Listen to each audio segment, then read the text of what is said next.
भारत रत्न अटल बिहारी वाजपेयी की जयंती के अवसर पर कार्यक्रम का आयोजन किया गया है, जहां यूपी के सीएम योगी आदित्यनाथ भी मौजूद है। बात क्या हो सकती है जब हम आजादी का अमृत महोत्सव मना रहे हैं। आजादी के अमृत महोत्सव के इस कालखंड में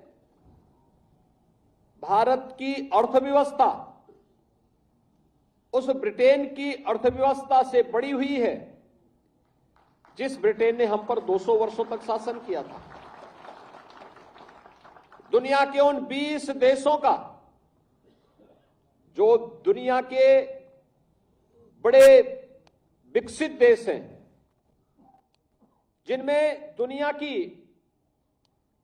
75% मार्केट पर जिनका कब्जा है, 60% आबादी निवास करती है, दुनिया की कुल जीडीपी का 85% पर जिनका अधिकार है, उन देशों 20 G20 के उन देशों का नेतृत्व अगले 1 वर्ष तक प्रधानमंत्री मोदी जी कर रहे हैं। यह हर भारतवासी के लिए गौरव की बात होनी चाहिए। और स्वाभाविक रूप से इन सभी कार्यक्रमों के आधारशिला विगत 8 वर्ष के अंदर प्रधानमंत्री मोदी जी के नेतृत्व में हुए अनथक परिश्रम और उसकी आधारशिला 1998 से लेकर 2004 के बीच में सरदेव अटल जी ने अपने शासन के माध्यम से जो कार्यक्रम आगे बढ़ाए थे, आज उसकी परिणति के रूप में हम भारत को मिल रहे इस गौरव के रूप में हम देख सकते हैं। आज के इस अवसर पर, जब सुशासन दिवस के अवसर पर सरदेव अटल जी का स्मरण करने के लिए हम सब यहां पर उपस्थित हुए हैं, इस अवसर पर हम सब के लिए जानना बहुत आवश्यक है कि शासन की व्यवस्था का संवेदनशील होना यह सुशासन का ही लक्षण है। एक गरीब की सुनवाई, लोकतांत्रिक मूल्य और आदर्शों का पालन करते हुए बिना भेदभाव के उसको शासन की सुविधा का लाभ मिल जाना, हर गरीब को मकान मिल जाना, हर गरीब के घर में शौचालय बन जाना, बिना भेदभाव के हर गरीब को रसोई गैस का कनेक्शन उपलब्ध हो जाना, कोरोना कालखंड में हर गरीब को फ्री में राशन की सौगात उपलब्ध हो जाना, ये सभी उस सुशासन के लक्षण हैं जिसका सपना सरदेव अटल जी ने अपने सार्वजनिक जीवन के उस कालखंड में देखा था। आज साकार रूप में हम सबके सामने है। इस सदी की सबसे बड़ी महामारी कोरोना महामारी के विगत 3 वर्ष के इस कालखंड के दौरान हम सब ने इस चीज को महसूस किया है। याद करिए, जो बुजुर्ग लोग होंगे उनसे थोड़ा पूछिए, जब पिछली सदी के प्रारंभ में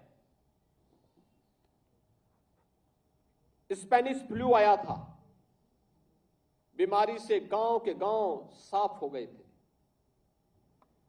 दुनिया के अंदर करोड़ों लोगों की मौत हुई थी और बीमारी से जितनी मौतें नहीं हुई उससे कई गुना मौतें भूख से हुई थी। लेकिन कोरोना जैसी महामारी के दौरान सरकार की संवेदनशीलता और सुशासन का ही परिणाम है, प्रधानमंत्री मोदी जी पूरे देश को नेतृत्व दे रहे थे।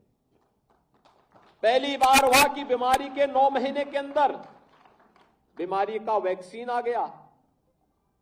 पहली बार हुआ जब देश के अंदर 135 करोड़ लोगों के लिए फ्री में टेस्ट, फ्री में उपचार, फ्री में वैक्सीन, और वैक्सीन एक नहीं 2 वैक्सीन तो मात्र 9 महीने के अंदर आ गई, और इधर फिर से 2 नई वैक्सीन फ्री में उपलब्ध करवाने के लिए भी उपलब्ध करवा दिया गया है। और पहली बार हुआ कि बीमारी के दौरान, महामारी के दौरान 80 करोड़ से अधिक लोगों को फ्री में राशन की सौगात मिली। यह सरकार की संवेदनशीलता का ही परिणाम है। और भाइयों बहनों, उस संवेदनशीलता के प्रतीक पुरुष अगर कोई एक महामानव था तो महामानव सरदेव अटल बिहारी वाजपेयी थे, जिनकी प्रेरणा से ये सभी कार्यक्रम डबल इंजन की सरकार आज प्रभावी ढंग से आगे बढ़ाने का कार्य कर रही है। अटल जी ने सदैव मानवीय मूल्यों को प्राथमिकता दी और यही कारण था कि एक सर्वमान्य नेता के रूप में दुनिया के अंदर और देश के अंदर उनकी स्वीकार्यता थी। हर व्यक्ति बड़े सम्मान और बड़ी श्रद्धा के साथ सरदेव अटल जी का स्मरण करता रहे, आज भी करता है। उस समय उन्हें सम्मान देता था। जब वैश्विक मंच पर भारत के सामने कोई संकट आता था, नेता प्रतिपक्ष के रूप में भी उन्हें तत्कालीन सरकारें वही सम्मान देती थी। भारत का नेतृत्व करने के लिए दुनिया में भेजते थे, या देश के संकट के समय पक्ष और विपक्ष के भेदभाव को समाप्त करते हुए वे सरकार के साथ खड़े होकर के हमेशा इस बात को कहते थे कि हमारी राजनीतिक प्रतिद्वंदिता हो सकती है, लेकिन जब देश का हित सामने आएगा तो हमें दल के हित से महत्वपूर्ण देश का हित हमारे लिए महत्वपूर्ण होगा। इस सरदेव अटल जी ने कहा था। याद करिए 1971 के युद्ध में अटल जी ने उस समय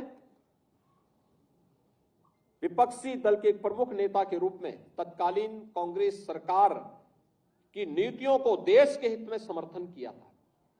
लेकिन वही कांग्रेस की सरकार जब निरंकुशता ढाने लग गई 1977 में, लोकतंत्र को बचाने के लिए उन्होंने जनता पार्टी में भारतीय जनसंघ के विलय करने में भी कोई संकोच नहीं किया था। यानी देश हित में दल हित को दरकिनार करते हुए उन्होंने देश के हित में हमेशा सर्वोच्च प्राथमिकता दी और केवल भारतीय जनता पार्टी ही कर सकती है। और यह कार्य सरदेव अटल जी ने सदैव इसको प्राथमिकता देकर के आगे बढ़ाने का कार्य किया। यही कारण है कि हर दल का व्यक्ति बड़ी श्रद्धा और बड़े सम्मान के साथ सरदेव अटल जी का न केवल सम्मान देता था बल्कि उनका सदैव स्मरण करता है। आज के इस अवसर पर, जब सुशासन दिवस के अवसर पर हम सब पूरे प्रदेश भर में कार्यक्रम आयोजित कर रहे हैं, पूरे लखनऊ भर के जनप्रतिनिधिगण आज इस सदन में यहां एकत्र हुए हैं। भाइयों बहनों, हम सबको इस बारे में ध्यान रखना होगा कि आप सभी अपने अपने स्तर पर एक बड़े क्षेत्र का प्रतिनिधित्व करते हैं। कोई ग्राम पंचायत का, कोई क्षेत्र पंचायत का, कोई जिला पंचायत का, कोई विधानसभा का, कोई संसदीय क्षेत्र में, कोई महानगर स्तर पर, कोई जनपद स्तर पर प्रतिनिधित्व करते हुए लोगों को नेतृत्व देता है। नेतृत्व देते समय हम सबको इस बात का ध्यान जरूर रखना होगा कि हमारी योजनाओं का लाभ बिना भेदभाव के समाज के प्रत्येक तबके को प्राप्त हो।